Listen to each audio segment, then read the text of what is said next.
Hello there. So you want to know how you can set up microphone in OBS Studio? This is the only video you'll ever need to watch. So with that being said, let's just get straight into the video. First things first, what you want to do is simply go ahead and load up your OBS Studio and run it as an administrator.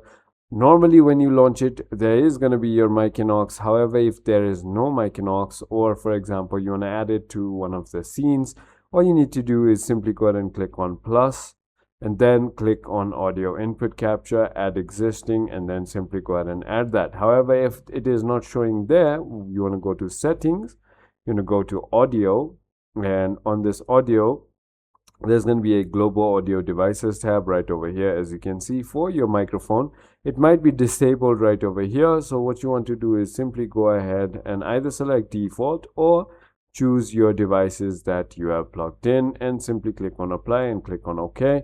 That is about it. I hope this video was helpful to you. If it was, hit that like button and I'll see you on the next one.